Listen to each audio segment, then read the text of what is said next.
আমাদের সাংবাদিকদের রাজপথে দাঁড়ানোর কথা ছিল না। সাংবাদিকরা পেশাগত দায়িত্ব পালনের জন্য তারা এখন সংবাদ সংগ্রহ করবেন এবং জাতির সামনে সেই সংবাদ তুলে ধরবেন, এটাই সাংবাদিকদের মূল দায়িত্ব।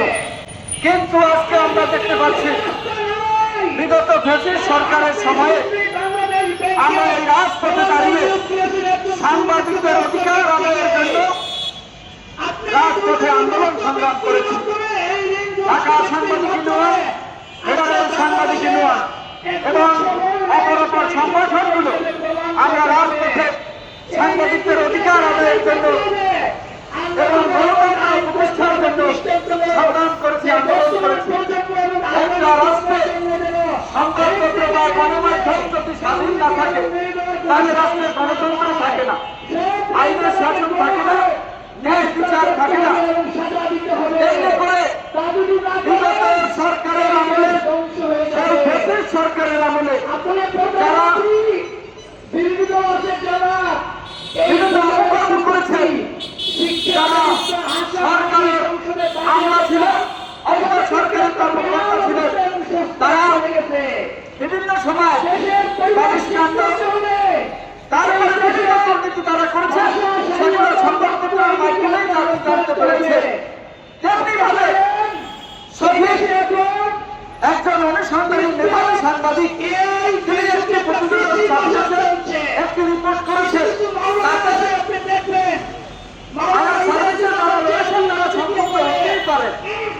তার বিরুদ্ধে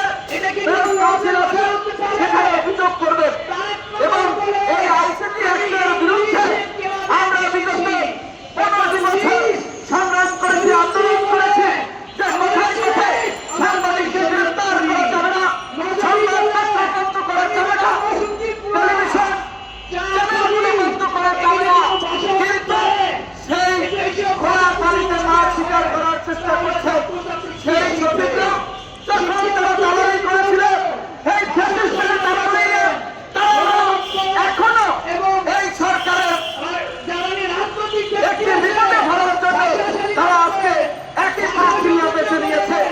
শফিকের অপরাধ একটাই, সেটা হচ্ছে শফিক একজন জাতীয়তাবাদী বড় মানুষ, বিগত 15 বছর প্রশাসনের বিরুদ্ধে লড়াই করেছে, সংগ্রাম করেছে, রাজপথে থেকেছে এবং সাংবাদিকদের অধিকারের জন্য, সুন্দর সত্য লিখনের জন্য তিনি সংগ্রাম করেছে।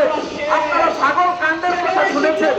এই ছাগল কাণ্ড প্রথমে এই শফিক অনুসন্ধানী রিপোর্টের মধ্য দিয়ে তিনি জাতির সামনে তুলে ধরেছে।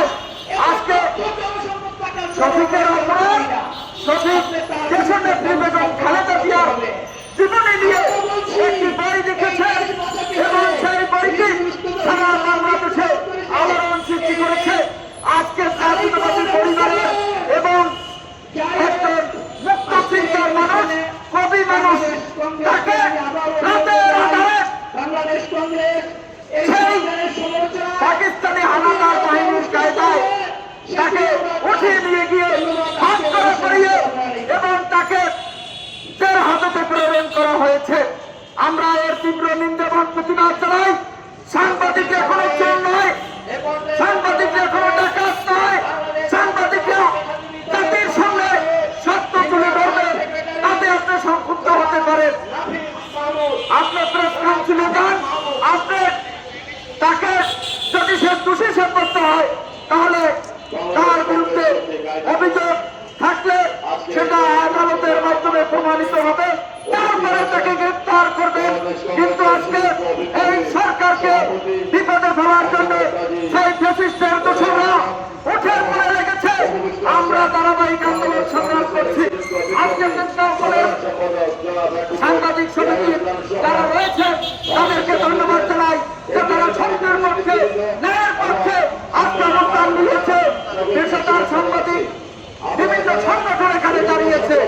আমরা সরকারকে বিনীত অনুরোধ করছি, সাংবাদিকদের হয়রানি না করে শফিককে নিঃশর্ত মুক্তি দিয়ে এবং তারা শফিকের বিরুদ্ধে অন্যায়ভাবে একটি মামলা দায়ের করেছে তাদের বিচারের আওতায় এনে, আইনের আওতায় এনে তাদের বিচার করে দৃষ্টান্তমূলক শাস্তি উপহার দিয়ে বাংলাদেশের এই গণমাধ্যমকে আগামী দিনে গণতন্ত্রের পক্ষে সুগম করবেন এই আশাবাদ ব্যক্ত রেখে সকলের সুস্বাস্থ্যতা দীর্ঘায়ু কামনা করে শ্রমিকের নিঃস্বার্থ মুক্তি দাবি করে আজকের মতো বিদায় নিচ্ছি।